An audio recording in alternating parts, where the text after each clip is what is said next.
ከዚህ በኋላ በከተማችን አዲስ አበባ የሚደረገው የትኛውም አይነት የጎዳና ስብከትም ሆነ የትኛውም አይነት የጎዳና ድምጽ ብክለት ነው የሚባለው እሱ ተከልክሏል። እናም የገንዘብ ቅጣት፣ የንብረት መወረስና የፖሊስ ቁጥጥርን እነዚህ ሶስት ቅጣቶችን የሚያስተላልፍ ነው። ይህን የሚያሳወቅ አዲስ አበባ ከተማ አካባቢ ጥበቃ ባለስልጣን ሲሆን በከተማ ላይ የሚካሄዱ የትኛውም አይነት የድምጽ ብክለቶችን ለመቆጣጠር ጠንካራ የህግ ማስከበር እርምጃ እንደሚወስድ ተስፋ። እነዚህም ቅጣቶች እንደነገርኳችሁ ሶስት ናቸው። የመጀመሪያው መሳሪያዎችን መውረስ ነው። የምትጠቀሙባቸው ስፒከር ሊሆን ይችላል ወይም ደግሞ ማጉያ ሊሆን ይችላል። የትኛውም ይወረሳል። ሁለተኛው የገንዘብ ቅጣት ነው። እንደ ጥፋቱ መጠን የገንዘብ ቅጣት የሚተላለፍ ነው። ሶስተኛው ደግሞ የፖሊስ ቁጥጥር። እናም ባለስልጣኑ እንዳሉ ከሆነ ቁጥጥሩ የሚካሄደው ወይም ደግሞ ትኩረት የሚያደርገው በሃይማኖታዊ ስብከቶቹ የይዘት ላይ ሳይሆን በድምጽ ማጉያዎች ላይ የሚፈጠረው የድምጽ መጠን ወይም ደግሞ የዴሲብሉ ከህግ በላይ ከተቀመጠው በላይ ነው ወይስ በታች ነው የሚለው እንደሆነ ተነግሯል።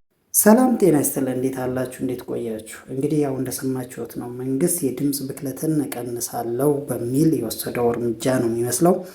በእርግጥም መንገድ ላይ የሚደረጉ አላስፈላጊ የድምጽ ብክለቶች ወይንም ደግሞ ስብከቶችንም የመከላከል አካሄድ ነው። ይሄ መልካም ሆኖ ሳለ ነገር ግን ወደ ሌላ ከፍ ወዳለ እርምጃ ይገባል የሚል እንግዲህ አንዳንዶቻችን ስጋት ሊኖረን ይችላል።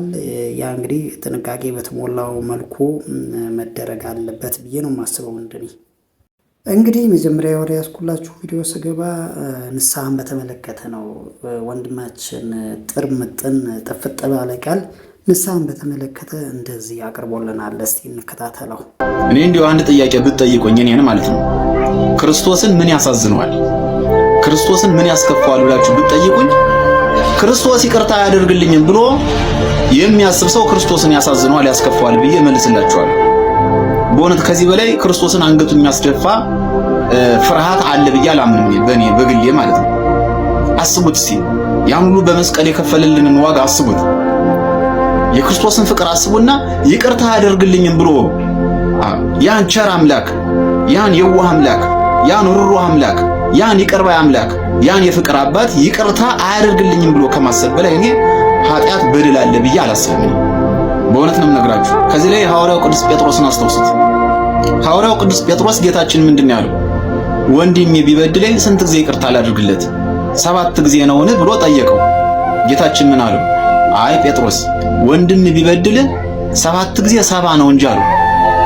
አስቡት፣ አባዙት። 7 ጊዜ 70 490 በቀን ነው እንግዲህ በቀን ወንድም ቢበድል 490 ጊዜ ይቅርታ አድርግለት። አያችሁ፣ ሐዋርያው ቅዱስ ጴጥሮስ ወንድሙ ሲበድለው 490 ጊዜ ይቅርታ ካደረገ ክርስቶስማ ለእኛ ማለት ነው ምን ያህል ይቅርታ ያደርግልን ይሆን? 1000 ጊዜ ነው? ሚሊዮን ጊዜ ነው? ቢሊዮን ጊዜ ነው? ትሪሊዮን ጊዜ ነው? አያችሁ፣ ተቆጥሮ አያልቅም። ክርስቶስ እኛ ንስሐ እንግባ እንጂ ሁሌ ይቅርታ ሲያደርግልን ይኖራል ማለት ነው። ይህን ቸር አምላክ ነው እንግዲህ ይቅርታ አያደርግልኝም ብለን የምንፈራ የምንጠራጠር ማለት ነው። መጽሐፍም እኮ ጻድቅ 7 ጊዜ ይወድቃል 7 ጊዜ ይነሳል እኮ ነው ያለው። የጻድቃን ሕይወት እኮ እየወደቁ መነሳት፣ የጻድቃን ሕይወት ይሄ ነው። ስለዚህ ንስሐ ለመግባት አንፍራ። ወደ ዋና ሐሳቤ ስገባ እንግዲህ መዝሙራትን በተመለከተ ነው። ነገር ግን ሐሳቤን ከመግለጼ በፊት ሐሳቤ መነሻ የሚሆኑት እስቲ ይሄንን የዘመድኩን በቀለ ሐሳብ እንስማውና ከዛ እንመለሳለሁ። ሉልሰገድ ጌታቸውን አስታውሱ። የዘማሪ ሉልሰገድ ጌታቸው ሰው የሌለው ሰው ነበር። ሰው ማን ዘማሪያን አያቀርቡትም፣ ምን አይሉትም። ድምፅ አለው፣ አገልግሎት አለው። ግን ጉስቁል ያለ ስለነበረ ምንም ነገር የነበረው ስላልነበረ ማንም አያገለው፣ ማንም አያቀርበው። ለመዘመር እንኳን አውደ ምሕረት ላይ ወጥቶ ቦታ አይሰጡትም።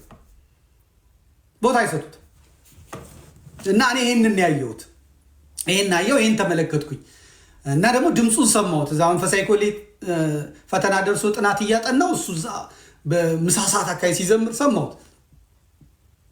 ይህችን ሰዓት ለእኔ ሰጠኝ አምላኬ ሆይ እጅግ ብትወደኝ በበደልም ረክሼ ሳለው እንድጸጸት ይህችን ቀን ተሰጠው እያለ ይዘምራል። ይህ ልጅ ዘማሪው ራሱ ነው። በእኔ በኩል አለፈ። ትንሽ አንከስ ይላልና ሰላም አለኝ። እኔ መዝሙር ቤት ባለቤት ነኝ እና አወራኝ።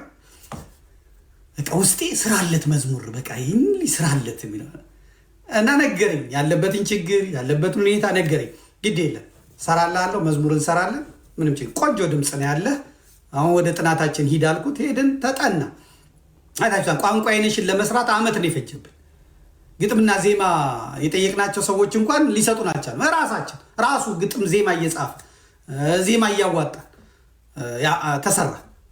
ነገር ግን እኔ ይሄ ስራ የአንተን ህይወት መለወጥ አለበት ብዬ ነው ያልኩት በፊቱ።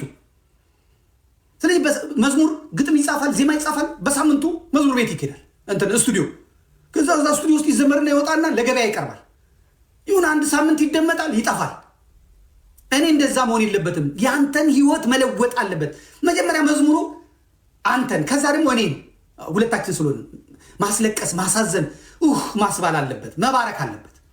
ከዚያ መዝሙሩን ስናጠና ክራር ተጫዋቹ፣ መሰንቆ ተጫዋቹ፣ ከበሮ መቻዋ፣ አጃቢዎቹ ምን አይነት መዝሙር ነው ማለት አለባቸው። እዛ ስናጠና ደግሞ ቤት ውስጥ አይደለም የምናጠናው፣ ባለቤቴ፣ ሰራተኛዋ፣ ልጆቹ ምናምን፣ ጎረቤት ምን አይነት መዝሙር ነው እየተጠናው ማለት አለበት። ከዛ ደግሞ ስቱዲዮ ስንገባ ስቱዲዮን የሚቀርጸው ያሬድ ነው ወይ ምትኩ ነው፣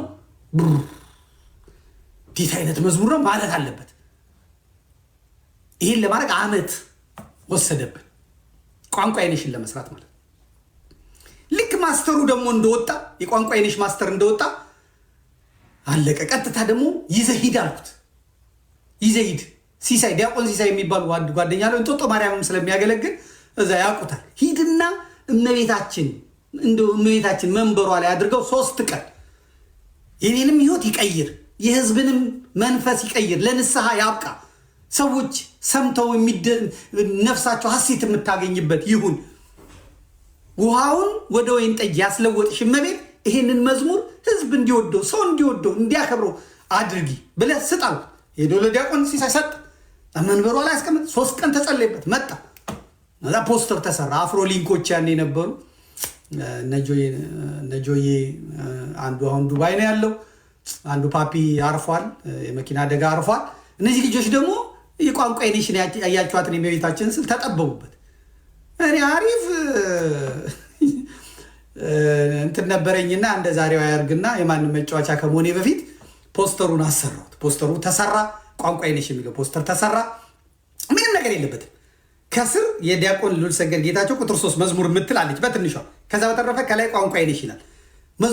ፖስተሩ ገና ሲታይ ያስደነግጣል። ፖስተሩ ቋንቋ አይነሽ የሚለው ፖስተር ሲታይ ያስደነግጣል። የሚቀጥለው ጊዜ ያሳያቸዋለሁ። እኔ ነበረኝ የት እንዳረኩት አላቅም። ሉሌም መስመር ላይ ካለ ላክልኝ ቋንቋ አይነሽ የሚለውን ፖስተር እና ያ ፖስተር ተሰራ።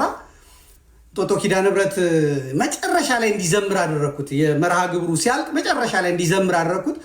ሞንታርቦይን ደጅ አቆምኩኝ። ከዛ ቋንቋ አይነሽ ተከፈተ፣ አለቀ። የኔም የሱም ህይወት ተባረከ። የሉልሰገድን ህይወት እመቤታችን ቀየረችው። ራሴን በዘይት የቀባኸኝ የሚለው አንተ ግን አንተ ነህ የሚለው ምኑ የቱኛው ተጥሎ የትኛው የሚቀጥለው ሌላ ነው፣ የሚቀጥለው ሌላ ነው፣ የሚቀጥለው ሌላ ነው። ግሩም መዝሙር ሆነ። በቃ ለእኔም እንጀራ ሆነ። ልጆቼን አሳደጉበት። እሱም ህይወቱ ተለወጠ። እኔ በእግሬ አውቶቡስ እየተጋፋው እየሄድ ለሉሌ አንተ ለእግሩም ስለማይመች መኪናን ይገዛለት። ዛሬ ሉልሰገድ ሞታል የተባለ ሰው ነው የመጣው። ህይወቱን መቀየር ማለት ይሄ ነው። ያሬድ አደመ የሚባል ልጅ የእሱን መዝሙር እኛ የሞትንበትን መዝሙረ ተዋህዶ ብሎ አወጣው። እዛ ከሳለሁ ብዬ ስነሳ ያሬድ መጣ። አረ ዘመዴን እንደዚህ አውጥቼ ነው። እንዴት ልጁን ማሳከም የለብንም ወይ? እንደዚህ ታሞ እያየኸው አንተ በመዝሙሩ ብቻ ትቀልዳለሁ እና ኮሚቴ ተቋቋም። ያው የሞት የተባለ ሰው ሄደ። አየር መንገድ ሰተት ብዬ ገብቼ ዜጋ ነኝ፣ ለዘፋኝ ለምን የምታደርጉት የአየር ትኬት ስጡኝ። አቶ ተወልደ ነበር ያለ ከአንዲት እህት ጋር ገብተን ድፍረቴን አይቶ የደርሶ መልስ የአውሮፕላን ትኬት ተሰጥቶን እኛ ኢትዮጵያን የምወዳት ለዚህ ነው። ሀገሬን የምወዳት ለዚህ ነው። ጠይቄ ያጣሁበት ነገር ስለሌለ ማለት ነው። ዛሬ ሉልሰገድ ሞት የተባለው ልጅ ከህይወት አግኝቶ ዲግሪውን ይዞ ዛሬ ኢየሩሳሌም ጉዞ ይወስዳል። ዛሬ ሚዲያ ከፍቷል። ዛሬ 3 ልጆች ወልዷል። ምርጥ ኑሮ ይኖራል። ሰው ስለተባበረ፣ ሰው ስለረዳው፣ እግዚአብሔርም ስላዘነለት፣ እድሜ ቀጥሎለት ዛሬ ደርሷል። ስለዚህ ሰዎች ለሰው መድኃኒት ነው መሆን ያለብን ልላችሁ ፈልጌ ነው። አሁን እዚህ ጋር እንደ ዋና ነገር ማንሳት የፈለግኩት ዘማሪያን አይለወጡ አይቀየሩ የሚለውን ነገር ሳይሆን፣ በእርግጥ ያው ሁሉም የሚሰራ የሆነ በስራው መጠን ከፈለው ዘንድ የግድ ነው። ነገር ግን እዚህ ጋር ቁም ነገሩ ወይም ደግሞ እኔ የተረዳሁት አንድምታ አንደኛው ዝማሬዎች ወይንም ደግሞ ዘማሪያን ሲዘምሩ እንዲለወጡበት ልክ ይሄ የሙዚቃ አልበም ያወጡ ሙዚቀኞች በጣም እንዲህ በዓለም ላይ ገነው ወጥተው በጣም ሀብታም ምናምን እንደሚሆኑት አይነት ዘማሪያንም እንደዛ መሆን አለባቸው የሚል አንድምታ ነው የተረዳሁት። ግን ዝማሬ በመሰረቱ እንደዛ ለመሆን ነው እንደ አንድ ዘማሪ የሚዘምረው ነው ወይስ የእግዚአብሔርን አገልግሎት ፈልጎ ወይንም ደግሞ ከዛ ከዝማሬ ምዕመናን እውቀት መንፈሳዊ እውቀትን እንዲጨብጡ እንዲባረኩ ነው መሆን ያለበት? ለየትኛው ነው መሆን ያለበት? ሰው እንዲለወጥበት፣ ዘማሪው እንዲለወጥበት ማለትም የሆነ ጥቅም እንዲያገኝበት አይነት ነው ወይስ እንዴት ነው? ይሄ ነገር ትንሽ የሆነ እንደዛ አይነት አንድምታ ስላለው ነው እኔ የተረዳሁበት አንድምታ። ስለዚህ ጠቅላላ ግን ዝማሬዎቻችን ምንድን ናቸው? በተለይ አሁን ላይ ያሉ ዝማሬዎች ወዴት እየሄዱ ነው ያለው የሚለው አንድ ትልቅ ጥያቄ ነው። ይሄ ወንድማችን ደግሞ ዝማሬዎቻችን እየጠፉ ነው ይለናል። እስቲ እንከታተለው። በጣም ትልቅ ነጥብ ነው እዚህ ጋ ያነሳውና እንከታተለው እስቲ ወንድማችን። እንደዚህ ደፍረን የምናወራው የቅዱስ ያሬድ መዝሙር ዜማ የሚባል በመዝሙር የለም።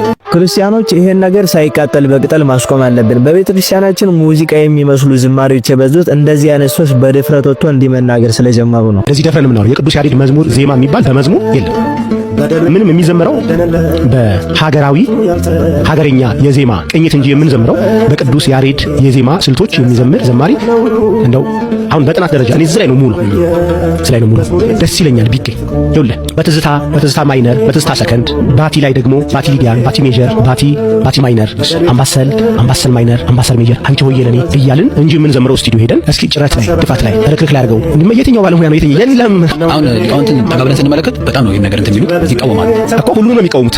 ሲቃወሙ እንዲያው አንድ አራት አይና የሚባሉት ሊቃውንት ማን ናቸው? ጎንደሩ እሳቸው የለም አሉ ይሳት እግዚአብሔር ይስጣቸው። እንደዚህ ነው መናገር።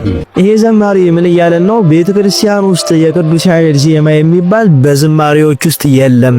በቅዱስ ያሬድ ዜማ አይደለም እስካሁን የነበሩ ዘማሪያን ሲዘምሩ የነበረን እያለን ነው። እንግዲህ ይሄ ሰውዬ ከዚህ በፊት በታድሶ እንቅስቃሴ ላይ ተሰማርቶ ከዛ ስተቱ ተምሮ መጥቶ እንደገና ቤተክርስቲያን ውስጥ እያገለገለ ያለ ዘማሪ ነው።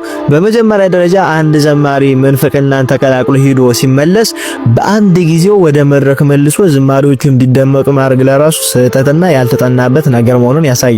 ሁለተኛ ነገር መናፍቃን ተወግዘው ድጋሚ ወደ ቤተክርስቲያን ህብረት ሲቀላቀሉ ከዚህም በፊት ያጠፉት ጥፋታቸው ሊነገራቸው ከጥፋታቸው ሊማሩ እንጂ በጥቂት ጊዜ ተመልሰው ወደ መድረክ እንዲህ አይነት ምንፍቅና ድጋሚ እንዲሰሩ ሊደረግ አይገባም። ስለዚህ እስከዛሬ የተዘመሩ ዝማሬዎች የቅዱስ ያሬድ ዝማሬ የጠበቁ አይደሉም የሉም ብሎ እየካደ ነው። ለዚህ ንግግሩ ደግሞ ማስረጃ አድርጎ የሚያቀርበው ሊቃውንት ዘራዲስ ነው። እንዲህ ብሎ የተናገሩበት መልኩ ሌላ ነው። በዚህን ጊዜ የቅዱስ ያሬድ ዜማ ጠንቅቀው የሚዘምሩ ዘማሪያን የሉም፣ የቅዱስ ያሬድ ዜማ ቀርቷል ብለው ሊናገሩ ይችላሉ እንጂ የቅዱስ ያሬድ ዜማ የሚባል መዝሙር የለም ብሎ በፍጹም ሊናገሩ አይችሉም። ስለዚህ ይሄንን ማስረጃ ጥግ አድርገው ከዚህም በኋላ በቤተክርስቲያን ውስጥ የምንሰማቸው ዝማሬዎች የቅዱስ ያሬድ ዜማ ያልጠበቁ የቅዱስ ያሬድ ዜማ የሚባል የለም፣ ስለዚህ ሙዚቃ አዳምጡ ብለውን እየጋበዙ ነው ሊሶች። ይሄንን ንግግራቸውን ደግሞ በድርጊት እንዲያደርጉ ያሰሙናል።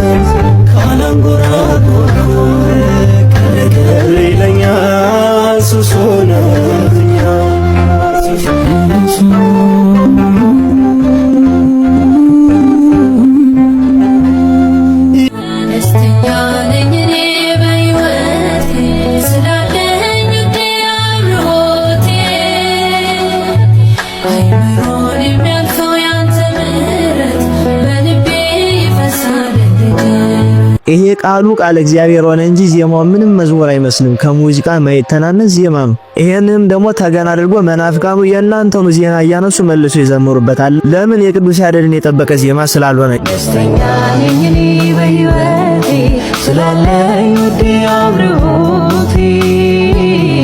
የነ ሊቀ መዘምራን ኪነ ጥበብ ዝማሬዎችን ብንመለከት መናፍቃን የነሱን ዝማሬ ሲዘምሩ አላየንም። የነ ሊቀ መዘምራን ታደለ ፊታን ብንመለከት መናፍቃን የነሱን ዝማሬ ሊዘምሩ አልደፈሩም።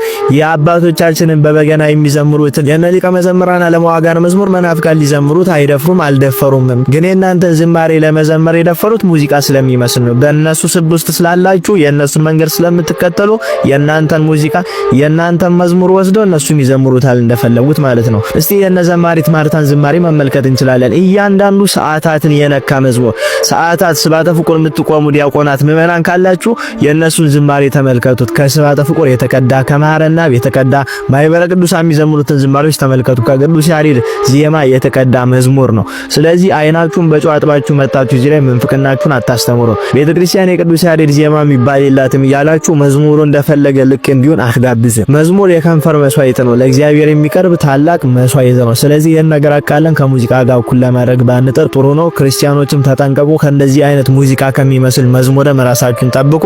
የአባቶቻችን የቀደሙትን የነ ሊቀ መዘምራን ኪነ ጥበብን የነ ይልማን እንዲሁም ደግሞ የነ ማርታን የነ ታደለ ፊታን የነ ዓለሙ አጋን ዝማሬዎች ለመከታተል ለማድመጥ ሞክሩ። በዚህ ጊዜ የሚመጡ ዝማሬዎች ጤነኛ አይደሉም። እግዚአብሔር ኢየሱስ ክርስቶስ ድንግል ማርያም ብለው ቃል እግዚአብሔር ስላስገቡበት ብቻ ራሱን ችሎ መዝሙር ሊሆን አይችልምና፣ ስለዚህ በእነዚህ ዝማሬዎች ጆሮአችሁን አታበላሹ። ስርዓተ ቤተክርስቲያንን ያልጠነቀቀ ዝማሬ ነው። ይሄም ሊወገዝና ሊቆም ይገባል።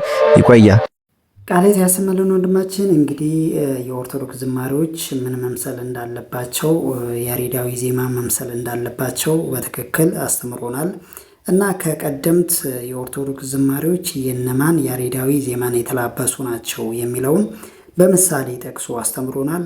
በድጋሚ ቃሌት ያሰማልን። በስተመጨረሻ ቴዶ ዘሩፋኤል እንግዲህ መጋቢ ብሉይን አመረን በተመለከተ የሚለን መልእክት አለ። በነገራችን ላይ እሱ ብቻ ሳይሆን ዘመዴም ስለኚህ መምህር የተናገረው አለ እና በዚህን ሰዓት ምንም እንኳን በትምህርታቸው የሆነ የምለው ነገር ቢኖረኝም በተለይ አሁን ካለባቸው ሁኔታ ልናገር አልፈልግም ብሎ የተናገረው ወይንም ላይ ያስተላልፈው መልእክት አለ። ለማንኛቸውም እስቲ ቴዶን እንከታተለው።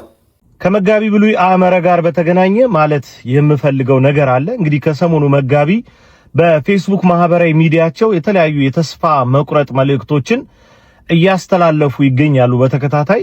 ምናልባት ለመጀመሪያ ጊዜ አይደለም መጋቢን ሲያደርጉ፣ ከወራት በፊትም ይሄንኑ ነገር አድርገውታል። እንግዲህ ባለንበት ዘመን ባለንበት ጊዜ ከሊቅ እስከ ደቂቅ ሁላችንም ችግር ውስጥ እየገባንበት ያለ አንድ ነገር ቢኖር ተስፋ መቁረጥ ነው። የተለያዩ ማህበራዊ ጫናዎች፣ የኑሮ ጫና የመሳሰሉ ብዙ ነገሮች አሉ የሚደርሱ ሰው ላይ ማለት ነው።